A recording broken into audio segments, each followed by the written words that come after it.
Bueno, vamos a dar comienzo a una nueva charla. Bienvenidos y bienvenidas al stand de la Secretaría de Políticas Universitarias. Hoy nos visitan de la Universidad Nacional de Hurlingham las docentes María Celeste Adamoli y Cecilia Flachland para compartir la charla Cuando los pasados no pasan, lugares de memoria. Bienvenidas, chicas. Bueno, todo suyo. Hola, buenas tardes a todos, a todas. Muchas gracias por acompañarnos. Estamos acá para compartir, como bien señalaban, un espacio de la Universidad Nacional de Hurlingham que tiene que ver con el campo de la formación general de todas las materias y carreras de la universidad. Es un tramo optativo donde los estudiantes eligen estas materias que no tienen que ver con sus saberes específicos, sino con saberes generales de cultura general que hacen a la materia. En este caso, cuando los pasados no pasan, lugares de memoria es una materia que damos con la profesora Cecilia hace ya más de 2 años. Una materia que tiene el centro justamente en el concepto de memoria, en pensar la memoria y en este concepto de lugares de memoria, que es un concepto que trajo un historiador francés llamado Pierre Nora a propósito de los 200 años de la Revolución Francesa, donde él propone pensar a partir de algunos lugares, algunas cuestiones específicas vinculadas a la memoria de la nación francesa.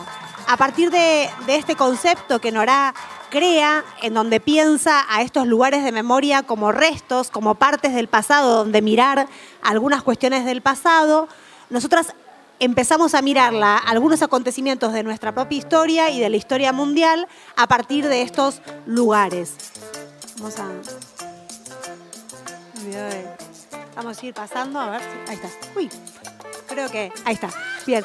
La propuesta que trajimos para compartir hoy en particular con ustedes tiene que ver con un objeto específico, un lugar específico de la memoria, que es el pañuelo de las madres. Pensamos a partir de este pañuelo de las madres, desde pensar su surgimiento, sus transformaciones y sus resignificaciones como lugar de memoria a lo largo del tiempo, para poder pensar ese lugar de memoria como un lugar que guarda nuestra idea de nación, pero también nuestra idea de democracia. De alguna manera nosotras sostenemos que las madres son las madres de la democracia en la Argentina y que nos ayuda también el pañuelo a ver ahí, a centralizar ahí algunas cuestiones que tienen que ver con esto. Pierre Nora va a pensar estos lugares de la memoria en 4 categorías. Está bien, si querés. Voy con esto, está bien. Antes lo que Nora va a concentrar en este concepto o esta idea que va a desarrollar tiene que ver con pensar dónde se guarda la memoria de un país, dónde se materializa. Él lo va a estar pensando para la Revolución Francesa, para recuperar 200 años después de la Revolución Francesa, dónde está guardado este pasado. Es decir, que es un modo diferente de acercarse al pasado respecto de la historia. En lugar de buscarla como algo lineal, él va a ir a estos restos, a estos lugares, para poder preguntarse por este pasado. En ese sentido, se va a preguntar cuáles son esos objetos, son fechas, son sitios, son lugares que tienen la capacidad de concentrar la memoria colectiva. En ese sentido, él va a hacer 4 categorías para los lugares de la memoria y va a pensar sitios, fechas, objetos y personas públicas. En primer lugar, los sitios van a ser para él edificios, plazas, ciudades, regiones. Quizás para nosotros y nosotras en la Argentina, cuando pensamos en sitio, inevitablemente pensamos efectivamente en los sitios de memoria que fueron construidos, donde funcionaron centros clandestinos de detención, pero desde esta noción es una noción un poquito más amplia que trabaja con esta idea de sitios de memoria también, con calles, con lugares. Ahí Nora va a ver efectivamente que están también guardada la memoria. El segundo punto son las fechas. Pierre Nora va a proponer que algunas fechas condensan algunos significados de la historia. Nosotros podríamos pensar en el 25 de mayo o podríamos pensar en el 24 de marzo o en el 10 de diciembre como fechas significativas para nuestra propia historia. Y va a hablar también de objetos. Y dentro de objetos va a hablar de libros, de films, de prendas de moda como la minifalda, por ejemplo, y también algunas consignas políticas, ¿no? Por ejemplo, si no hay justicia, hay escrache. Algunas frases que vamos a ir recorriendo cuando recorramos el pañuelo. Y por último, la 4ª categoría que este historiador francés plantea es la de personas públicas. estas personas que condensan en sí mismo una memoria. Estela de Carlotto, por ejemplo, podría ser. Es una persona que en sí misma condensa una memoria acerca del pasado. Lo que nosotras vamos a proponer hoy es pensar efectivamente en el pañuelo de las madres, que es dentro de la categoría de Nora es un objeto. Y lo que vamos a pensar ahí son algunas preguntas. Efectivamente, ¿cómo se urgió el pañuelo? ¿Cómo se fue transformando? ¿Qué es lo que condensa este pañuelo en términos de memorias? Y lo que hicimos para esto es traer para compartir con ustedes una serie de imágenes que organizamos en 3 ejes temáticos que tienen que ver con historizar el pañuelo, pensar en su surgimiento, cómo surgió, en qué momento de la Argentina, pensar el pañuelo en el marco de la construcción de las políticas de la memoria en la Argentina y, por último, resignificar el pañuelo también. Ese sería el tercer punto para nosotras. Vamos a empezar entonces con la primera secuencia. Bueno, buenas tardes.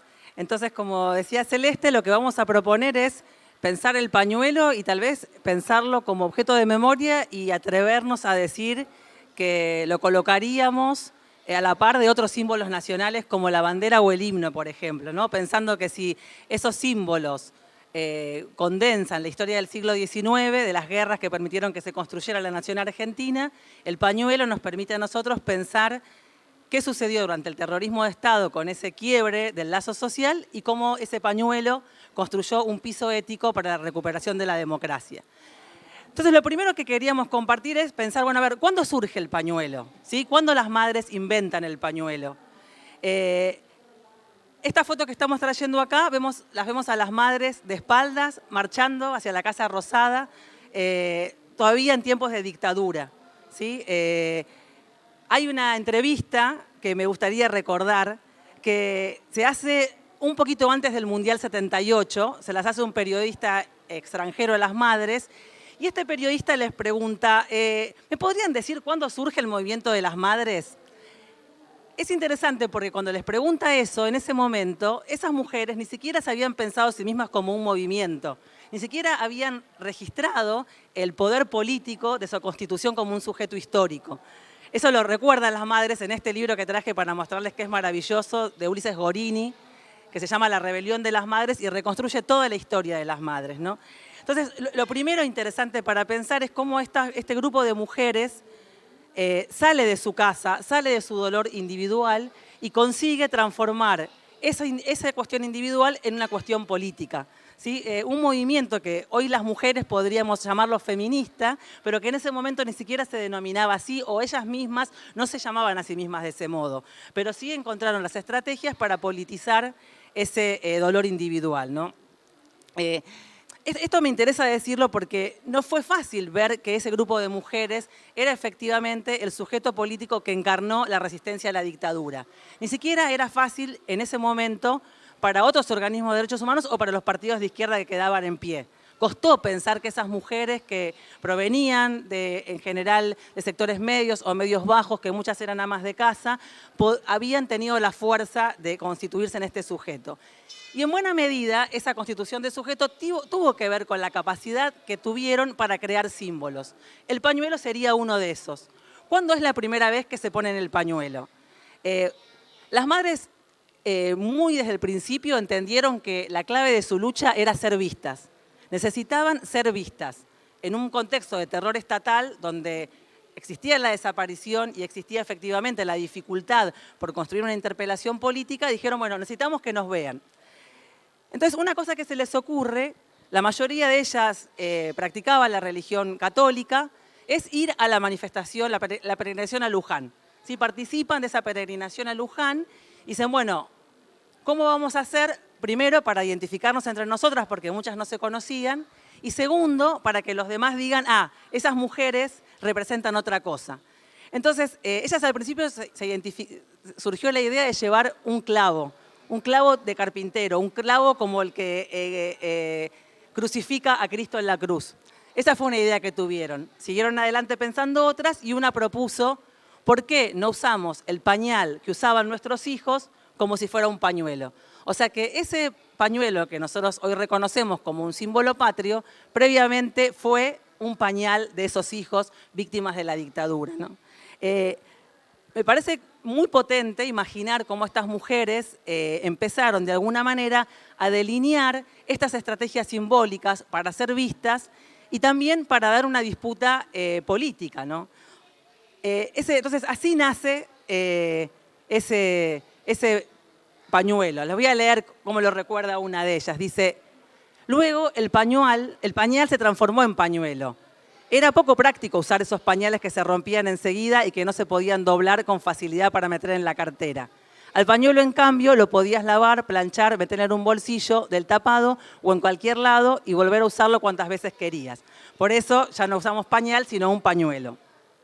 En esa manifestación, en esa peregrinación a Luján, efectivamente es exitoso esto, al punto en que muchas de ellas recuerdan que cuando la gente se les acercaba para preguntar quiénes eran, no eran miradas siempre con simpatía, eran miradas efectivamente con miedo. E incluso hay una anécdota que les quería contar que no la recordaba, y es que la misa de esa peregrinación la dicta el cardenal Aramburu, y cuando una de las madres va a recibir la comunión, cuando le están por dar la hostia, ella dice: estoy acá pidiendo por mi hijo. Y Aramburu le niega la comunión. ¿Sí? Entonces eso también me parecía interesante para pensar cómo había una inscripción efectivamente en ese mundo popular religioso, pero ya en tensión con el poder jerárquico de la Iglesia, ¿no? Entonces tenemos esta historia de las madres, esta historia del pañuelo, y vamos a ver otra foto más, que es interesante porque es una foto del año 77, ¿sí? Están haciendo su ronda, la están haciendo en el centro de la ciudad, pasa gente, las ve. Efectivamente, no era una práctica de resistencia que se hacía en la clandestinidad, sino que se hacía en el espacio público, ¿no? Tenía un símbolo identificatorio, se hacía con este ritual que es la ronda de las madres. Sin embargo, después va a quedar en la memoria esta frase de yo no sabía nada, ¿sí? Pero bueno, efectivamente estaban las madres ahí. Y esta es una escena casi cotidiana, ¿no? De esos jueves rituales. Vamos a ver la que sigue, Celes.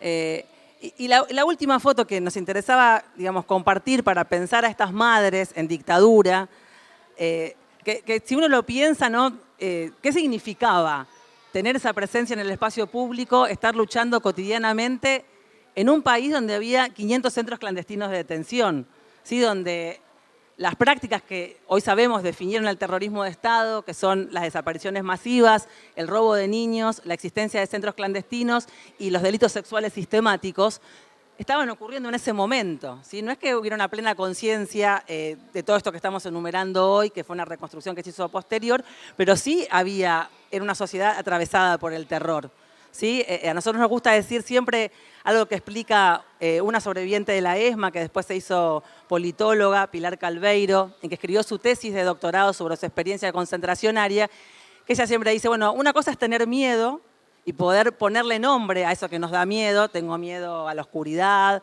tengo miedo a los fantasmas. Y otra cosa es el terror, que es justamente la dificultad por poder nombrar aquello que nos paraliza, ¿sí? Entonces, por eso también hablamos de terrorismo de Estado. Era un cuerpo social que estaba atemorizado, que estaba paralizado y que no tenía todavía las herramientas ni conceptuales ni narrativas para poder definir qué era ese poder que estaba atormentando esa vida colectiva. Entonces les decía que, bueno, que las madres pudieron irrumpir ahí, ¿no? Ulises Gorini tiene una tesis de por qué las madres encontraron la forma de resistir a la dictadura, por qué se pudieron constituir como el sujeto político que resistió a la dictadura. Y él va a decir que intuitivamente fueron las primeras que pudieron entender que lo que había era una derrota del proyecto político previo, del proyecto político revolucionario de los 70, y que había efectivamente algo parecido a un genocidio, ¿sí? Por lo tanto, entendieron que la forma de participación tenía que ser otra completamente diferente a las tradicionales, ¿no? Esa es la hipótesis de Gorini, que sé que es discutida, pero me parece interesante, ¿no? Digo esto porque otros organismos de derechos humanos se seguían pensando muy pegados a las formas de vida política de las izquierdas. Las madres van por otro lado, ¿sí? Van por otro lado. Bueno, y me gustaba traer esta foto, la madre que vemos ahí, en realidad es una abuela, es Delia Giovanole, que cuenta una anécdota buenísima de cómo hizo este cartel, ¿sí? Que dice, las Malvinas son argentinas, los desaparecidos también. ¿Sí? Estamos en plena guerra de Malvinas, saben ellas que está todo el periodismo internacional, las madres han dicho muchas veces que los reporteros gráficos las protegieron, o sea, sabían que esas fotos que circulaban por el mundo eran las que les permitían avanzar con sus reclamos. Entonces, cuenta esta abuela, Delia, que ella vivía en Ballester y que estaba yendo a la marcha de los jueves, ¿no? Y que venía en el colectivo y que veía toda la ciudad con cartelitos que decían las Malvinas son argentinas, las Malvinas son argentinas, las Malvinas son argentinas. Y que entonces dijo, bueno, un poco le dio bronca, ¿no? Porque vos decís, bueno, a ver, ese reclamo sobre una causa justa, mal utilizado por un gobierno que ejercía el terrorismo de Estado. Entonces se le ocurrió esta consigna, las Malvinas son argentinas, los desaparecidos también. Fue una foto que le sacó un reportero gráfico internacional y que tuvo mucha visibilidad en su momento, ¿no? Y a mí también me parece interesante porque esta madre, que tal vez nacía la vida política con esta acción por el dolor de su hijo, tuvieron incluso la lucidez de entender que el tema Malvinas no dejaba de ser un tema por una causa justa, pero que desarrollado durante el terrorismo de Estado, de alguna manera ponía en jaque la existencia misma de la posibilidad de soberanía nacional, porque no hay nación posible con 500 centros clandestinos de detención, no hay vida común posible con esa existencia del terror estatal.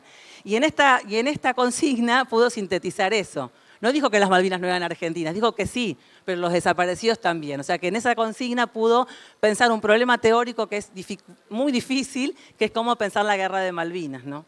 Entonces, con estas tres imágenes me interesaba plantearles a ustedes un poco este surgimiento de las madres, este surgimiento del pañuelo en medio de ese terror estatal. Ahora vamos a ir a la segunda estación que va a tomar Celeste, que tiene que ver con la memoria. Bárbaro, gracias. Bien. A ver si... Ahí está. Bien, vamos entonces a seguir recorriendo el pañuelo, este hilo, digamos, que elegimos construir con Cecilia para pensar en este lugar de memoria. Y vamos a pasar de esta primera etapa que trabajó Cecilia, del surgimiento de las madres y del surgimiento del pañuelo, que es específicamente la etapa del terrorismo de Estado en Argentina, a qué es lo que sucedió en democracia y cómo este pañuelo fue entrando con lo que algunos autores llaman como algunos sentidos en pugna o algunas disputas por la memoria, ¿sí? La memoria es un concepto que muchas veces está en discusión y en ese sentido lo que vamos a ver en estas tres fotos que vamos a recorrer para este eje de construcción de memoria van a tener que ver efectivamente con esa tensión. Para esto primero me gustaría señalar que la salida de la dictadura en Argentina es muy diferente a la de otros países de la región que han transitado dictaduras, porque efectivamente tenemos el juicio a las juntas, el nunca más, que nos permite recomponer o tener un piso de memoria, verdad y justicia que en otras sociedades no pudo armarse. Eso es lo primero que habría que señalar del periodo democrático. Cuando nosotros trabajamos en la materia, cuando los pasados no pasan, utilizamos 4 periodos para pensar la construcción de las políticas de la memoria. El primer periodo es el inmediato al que trabajaba Cecilia, es decir, el que llamaríamos de transición, más o menos desde el 83 hasta los 90, donde viene el segundo periodo, que tiene que ver con el periodo de la impunidad, el periodo también de mayor resistencia a esa impunidad que se daba, un tercer periodo que tiene que ver con la construcción de políticas de memoria y un cuarto periodo que tiene que ver con la construcción de las políticas de memoria y verdad y justicia con la baja intensidad de esas políticas que se habían construido en el periodo anterior y con la negación y el negacionismo que empieza a emerger durante el periodo macrista, donde hay algunos intentos de avanzada respecto de la elaboración de ese pasado reciente, incluso de los juicios que se habían desarrollado. Esta imagen que tenemos, que es la misma plaza en la que veíamos esa ronda en que las madres empezaron a circular como parte de una definición política respecto de que no podían quedarse quietas ante el estado de sitio y les pidieron que circulen, las madres empiezan en plena dictadura a circular, como contaba Cecilia, por esa plaza de Mayo, por esa plaza emblemática de Mayo. A partir de ese momento y también en democracia, todos los jueves a las 3 de la tarde, las madres hacen una ronda por esa plaza. En torno a los pañuelos de la plaza se dieron algunas discusiones que tuvieron que ver con que el gobierno de la ciudad de Buenos Aires quiso retirar esos pañuelos para poner ahí algunas especificaciones turísticas respecto de la pirámide de Mayo, lo que armó un debate bastante importante respecto de qué lugar efectivamente tenía este pañuelo en la memoria de los argentinos y también como referencia internacional. Ustedes saben que la Plaza de Mayo es muy visitada también por turistas en la Argentina y los pañuelos son una referencia también internacional porque esta diferencia respecto de otros países en la salida de la dictadura también hizo que fuéramos una referencia a nivel mundial respecto de la construcción de las políticas de memoria. Luego de una serie de discusiones que trascendieron, digamos, la escena privada y que estuvieron, por supuesto, en la escena pública, el gobierno de la ciudad decidió poner los pañuelos, se sacaron de donde estaban, esas baldosas fueron donadas, las antiguas fueron donadas a distintos espacios públicos y se volvieron a escribir, digamos, los pañuelos alrededor. La inscripción de los pañuelos en la Plaza de Mayo es de los 90, esta época que decíamos también de impunidad, en donde efectivamente se decretan los indultos, luego de lo que había sido el juicio a las juntas, y donde aparece también la necesidad de señalar que además de los jueves donde se seguía girando, las madres estaban ahí, la memoria estaba ahí, y también nuestra democracia no podía pensarse sin ese pañuelo. Ahora voy a mostrar otra imagen muy distinta, pero que tiene en el centro a los pañuelos, que es en la ciudad de Bariloche. Son los pañuelos de las madres que están alrededor del centro cívico de Bariloche. En el año 2020, no hace tanto, post, digamos, el último periodo, les dijimos que no íbamos a ir lineal, vamos a ir y venir con lo que nos queda de esta secuencia y con la otra. Es una banalización de estos pañuelos, que tiene que ver también con lo que se fue instalando respecto de algunas discusiones sobre las madres, de algunas críticas que aparecieron, y no voy a develar ahora en qué marcha se pintaron se vandalizaron estos pañuelos porque va a aparecer más adelante en la conversación, pero sí decirles que de alguna manera lo que nosotros analizamos cuando pensamos el periodo de construcción de la memoria es que hubo un periodo, que es el cuarto periodo que yo señalaba como un proceso de debilitamiento de las políticas de memoria o de años sobre todo de negacionismo, de apertura a ciertos discursos más débiles, en el que estos discursos empezaron a emerger. Luego de ese piso que habíamos construido de memoria, verdad y justicia, empieza a aparecer como un manto de sospecha o algunos que se animan a decir cosas que en algún momento no habían dicho. Contrarrestada con la anterior, ¿no? Esa imagen que estaba ahí, tenemos esta imagen que es también en la misma plaza, pero esta vez llena de gente. También hay que decir que en los primeros años y en las primeras imágenes que mostraba Cecilia, las madres lucharon en mucha soledad. Fueron muchos años y en estos años que fuimos recorriendo de construcción de la memoria, donde efectivamente las madres pudieron sentir algo que muchas veces escuchamos y se suena como un cántico, es Madres de la Plaza, el pueblo las abraza. Eso es algo que las madres pudieron sentir, se puede decir, quizás con los 20 años del golpe, que hubo una marcha emblemática, con los 30 años del golpe y sobre todo la última vez que la plaza abrazó a esas madres, que fue con el pañuelazo. Esta imagen es de la marcha que se hizo en protesta a propósito del 2x1, ese intento, digamos, de retroceder con las políticas durante el periodo de Macri, de Mauricio Macri, donde los organismos se organizaron para efectivamente mostrar un apoyo social, un consenso social, un piso ético de memoria, verdad y justicia para poder construir esta democracia en la que estamos. Creo que esto es algo que nadie se esperaba. Cuando uno ve un documental muy interesante que hizo Canal Encuentro hace muy poquito tiempo, los mismos organizadores, los organismos de derechos humanos, dicen en sus propios testimonios que no esperaban tanto apoyo como el que efectivamente hubo. Se calcula que hubo más de 500.000 personas en esa manifestación que efectivamente hicieron señalar y retroceder este intento de avance sobre las justicias. De todas maneras, hay que decir que en este periodo efectivamente son más de 100 genocidas que gozaron de privilegios ante sus prisiones, a diferencia de otros detenidos, lograron obtener por mayoría de edad volver a sus casas, otros privilegios o cárceles VIP que en otros casos no estaban permitidas. Pero sin embargo podemos decir que en esta marcha de mayo de 2017 las argentinas y los argentinos dijimos no estamos dispuestos a construir democracia sin este piso ético de memoria, verdad y justicia. Hasta aquí me quedo. Bueno, y la última estación que les vamos a proponer tiene que ver con cómo el pañuelo ha sido resignificado por otras luchas, ¿no? Porque cuando Celeste presentaba esta idea de Pierre Nora de los lugares de la memoria, para que un lugar de la memoria se constituya como tal, tiene que constituir una suerte de piso sobre el que en diferentes tiempos históricos se pueden ir escribiendo otros sentidos. Hoy repasaba, antes de venir para acá, un texto hermoso que escribió Horacio González cuando le dieron el pañuelo de las madres como un reconocimiento por ser un intelectual que acompañó sus luchas. Y él decía en ese texto que muchos escritores tienen el miedo a la página en blanco, pero que el blanco, en el pañuelo de las madres, quiere decir lo opuesto, digamos. Y él escribe esto, dice, en realidad el miedo que nos da es todo lo que está escrito en ese pañuelo, porque en ese pañuelo está escrito la congoja argentina, ¿sí? O sea, efectivamente ese pañuelo, tiene muchas escrituras, e incluso las escrituras que hubo en ese pañuelo generaron muchas discusiones al interior de las madres, porque cuando vieron que las madres pues, en un momento se dividen en dos grupos, y esa pelea a veces tuvo que ver con qué escribir en el pañuelo, porque algunas decían, en el pañuelo debo bordar el nombre de mi hijo, y otras decían, en el pañuelo debo bordar aparición con vida. ¿Sí? Ese es un movimiento interesante que las madres hacen.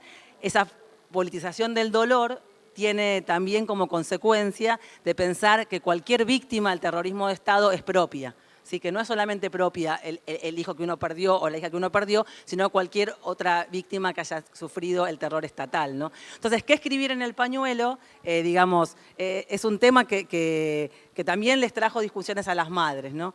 Pero ahora lo que nosotros queríamos ver era qué otras luchas usaron el pañuelo para decir algo, ¿no? Esta primera foto que trajimos es de Bariloche. Este es el Centro Cívico de Bariloche.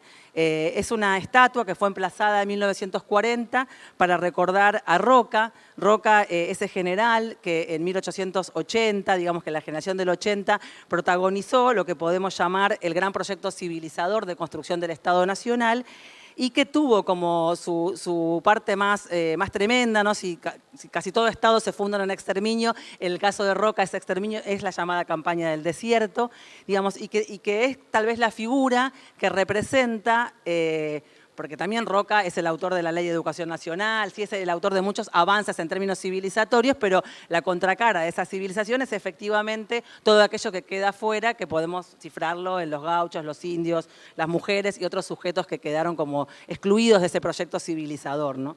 Entonces, en Bariloche se pone esta estatua en los años 40, en el centro cívico, que es como el lugar que organiza la vida colectiva. O sea, que emplazar ahí esa estatua es como decir, nuestra vida colectiva, en la Patagonia nada menos, también se va a organizar en torno a este nombre de esta persona que expulsó de estos territorios a los habitantes, a los pueblos indígenas. Las estatuas de Roca, tal vez lo saben, generaron una gran discusión pública en los últimos años, sobre todo a partir de una propuesta del intelectual Osvaldo Bayer que llamó a desmonumentalizar a Roca. Él decía, bueno, hay que sacar todos los monumentos de Roca y poner en cambio un movimiento de la mujer originaria. O en todo caso poner uno al lado del otro para que también recordemos a la persona que excluyó lo otro, ¿no? Se arma una discusión interesante sobre qué hacer con estos monumentos. También a nosotros nos parece interesante esta foto porque la dictadura, en 1979, cuando se cumple un aniversario de la campaña del desierto, la toma como un caballito de batalla publicitario, hace varios actos, propone que las escuelas hagan mucho recordatorio de esta campaña del desierto e incluso llega a ser una suerte de caravana que replica, ¿sí?, el recorrido que hizo Roca para la campaña del desierto. O sea que en el 79 la dictadura dice, bueno, a ver, si existió un proceso de organización nacional y nosotros somos el proceso de reorganización nacional, proponemos hacer una relectura de lo que hizo Roca, una reivindicación en otra clave. Y uno no puede dejar de pensar, digamos, que lo que en Roca fue el exterminio de un conjunto poblacional que llamamos pueblos indígenas sobre todo, en el tiempo del terror estatal fue el exterminio de aquellas personas, en principio que tenían una identidad política y que después se extendió al resto del cuerpo social. Entonces nos gustaba esta foto, ¿sí? Porque en esta foto hubo alguien que, además de escribir genocida, ¿sí? Además de poner la esvástica, se tomó el trabajo de trepar y hacer un stencil del pañuelo de las madres ahí sobre el cuerpo de Roca, ¿no? O sea, alguien que entendió que la forma de conjurar este pasado que encarna Roca era el pañuelo de las madres, era el lema de memoria, verdad y justicia, ¿no? Entonces, a nosotros nos gusta pensarlo como que este lugar de memoria, que es el pañuelo, está dentro de esos repertorios de lucha que se construyeron en la primera escena democrática y que sirvieron para dar otras batallas que también fueron necesarias. O sea, que esa era la primera imagen que queríamos compartir, ¿sí? Cómo el pañuelo también empieza a traer también la memoria de aquellos pueblos indígenas que fueron exterminados por un proyecto civilizador que es el que construyó el Estado Nacional. La segunda foto que queríamos compartir, que ahora va a aparecer cuando, bueno, a veces se traba, es, digamos, tratar de pensar qué vínculo hay entre el pañuelo blanco y el pañuelo verde, ¿sí? A mí me gusta siempre compartir un testimonio de Nora Cortiñas, porque ustedes saben que en la Argentina, ni bien empieza la democracia, se empiezan a hacer esos encuentros nacionales de mujeres como una forma, en principio, propuesta por muchas mujeres que habían vuelto del exilio, que habían vuelto con nuevas lecturas, que habían entendido que, si bien su proyecto revolucionario había fracasado, podía resurgir con otros nombres, con otras lógicas, y los encuentros nacionales de mujeres se hacen desde el año 85. El primero es en la ciudad de Buenos Aires, en el Centro Cultural San Martín, sobre la avenida Corrientes, y las madres de Plaza de Mayo son invitadas desde el primer encuentro. Participan en todos los encuentros y ya desde el comienzo. Hay un libro que hizo Diana Maffia, que entrevista a todas las mujeres a muchas mujeres que participaron en ese primer encuentro. Una entrevista es a Nora Cortiñas, ¿no? Entonces miren lo que ella dice. Le preguntan, ¿cómo era para vos participar en los talleres? Y dice, yo me metía en otros talleres después de haber hablado de derechos humanos. Y me encontraba con gente de otros organismos y de otras ideas. Me gustaba estar en donde podía aprender. Una vez me metí en un taller de sexualidad para la mujer mayor. Yo estaba por todo el encuentro con mi pañuelito. Iba, me metía, me sentaba a escuchar y si podía dar una opinión, mejor. Empezaban entonces a hablar de sexo de las personas mayores y todas las derivaciones del tema que se puedan imaginar. Y a mí me parecía que, ¿cómo iba a estar con el pañuelo? Yo ahí sentada y estos hablando de sexo. Entonces, de a poco, me fui desanudando el pañuelo, despacito, despacito, y de repente veo que me está mirando Liliana Downes, que era una locutora que hacía un programa muy famoso con Aliberti todos los sábados. Se mató de risa. Al sábado siguiente, en el programa de radio, cuenta que estaba Norita y que se sacó el pañuelo cuando se empezó a hablar de sexualidad. Mi marido, que estaba en la cocina conmigo, escuchando el programa, me pregunta, ¿a qué vas a esos encuentros de mujeres vos? ¿A hablar de qué van? Eso me gustaba traerlo porque, digamos, el feminismo hizo suyo ese pañuelo y se inspiró en ese pañuelo blanco para hacer este pañuelo verde, para construir una demanda de la que fue tal vez una de las grandes deudas pendientes de la democracia argentina, por suerte exitosa. Había un diálogo entre estos dos pañuelos, pero un diálogo que al principio también costó. También costó porque las madres no se definían como feministas, porque tenían otra agenda, porque tal vez costaba pensar en una agenda de la sexualidad o del placer vinculada a esta agenda que traía una memoria de unas grandes injusticias. Y es interesante pensar cómo ese devenir hoy hace que esos dos pañuelos sí se puedan encontrar y podamos ver esta foto, ¿no? Donde se concentran todos estos sentidos y donde efectivamente ese pañuelo blanco, que Horacio González decía, nos cuesta leer porque tiene todo escrito, efectivamente también tuvo la fuerza de poder inscribir esta otra demanda de las mujeres, ¿no? Bueno, y la última foto que íbamos a compartir es una foto de una escuela. En el año 2018, un poco coincidiendo con lo que decía Celeste de qué sucedió durante el gobierno de Mauricio Macri con las políticas de memoria, verdad y justicia, digamos, nosotros decimos como que si para el kirchnerismo esas políticas habían construido mundo, habían construido sentido, habían sido una plataforma para pensar mucho la política, eso en el macrismo dejó de suceder. Se les bajó la intensidad, hubo una avanzada negacionista y a la vez no fueron políticas que construían sentido. Para ellos no construían sentido, no activaban algo de la memoria social justamente, por ejemplo, para dar estas luchas de ampliación de derechos, ¿no? Entonces, en el 2018 hay una campaña que hacen las madres y las abuelas de pintar 1 millón de pañuelos. Seguramente algunos han participado, se hicieron en plazas, se hicieron en los sindicatos y también se hicieron en las escuelas, ¿no? Trayéndole no pocos problemas a las autoridades de las escuelas y a los docentes. ¿Sí? Hubo padres en algunas comunidades que se enojaron, autoridades que quisieron poner algún reparo, pero triunfó efectivamente la escuela como una institución que se viene haciendo responsable desde hace muchos años de ser parte activa de la construcción de políticas de memoria, verdad y justicia. Entonces, nos parece interesante esta imagen porque la escuela es un lugar que fue pensado para formar argentinos, que fue pensado para construir nacionalidad, que es un lugar donde tenemos los rituales de pertenencia nacional, como las efemérides patrias, o cantar ritualmente Aurora, o el himno, e izar la bandera, y que el pañuelo esté ahí, también de alguna manera lo ubica en un diálogo con esa simbología nacional. ¿Sí? Ya no está solamente en una plaza, está también en las escuelas, que son el aparato estatal que tal vez tiene más fuerza para la integración de todo el cuerpo social, ¿no? Entonces, eso me parece interesante como movimiento, de que el pañuelo también esté en las escuelas. Entonces, yo termino con esto, Cele, si vos después querés agregar o si alguien quiere comentar lo que quieran. Digamos, nos interesa la historia del pañuelo en ese sentido, digamos, como trae la memoria del terrorismo de Estado, trae efectivamente la memoria de la potencia de las mujeres organizadas y también es un pañuelo blanco que tiene, digamos, la apertura suficiente para que se escriban cantidad de otras luchas que todavía nos quedan por delante, ¿no? Antes de que empiece la democracia, Julio Cortázar había escrito un texto muy interesante que llamaba Lo inesperado, ¿no? Dice, a ver, las Fuerzas Armadas lograron desarrollar dispositivos represivos para terminar con fuerzas insurgentes revolucionarias en distintas partes de América Latina.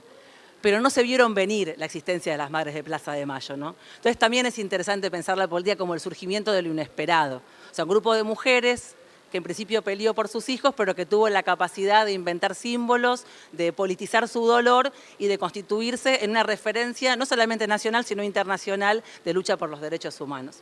Bueno, muchas gracias.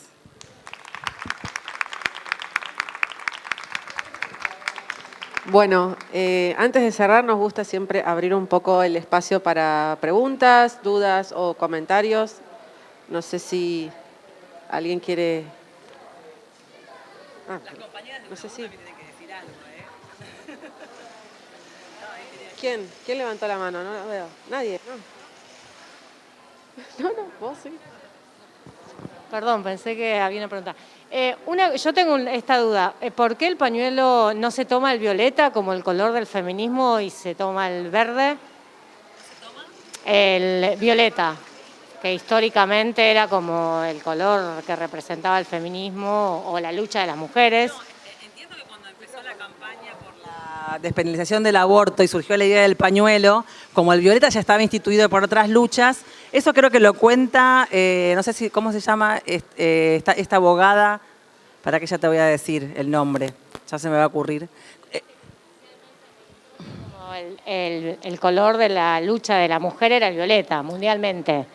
Y después, no sé cómo... Nina Brugo lo cuenta, ahí me salió el nombre. Okay. Nina Brugo cuenta que están discutiendo sobre qué color tiene que tener el pañuelo y justamente como el violeta ya estaba instituido por otra causa, casi que se fijan qué color es llamativo y todavía no está ocupado, digamos. Eso cuenta ahí Nina Brugo, pero no sé si habrá otro origen de por qué eligieron el verde. Bueno, ahora sí, les agradecemos a María Celeste y a Cecilia por invitarnos a reflexionar. Siempre son muy movilizantes estos temas. Gracias por venir. Les damos un fuerte aplauso. Y les agradecemos a todos y a todas por acercarse al stand de la Secretaría de Políticas Universitarias.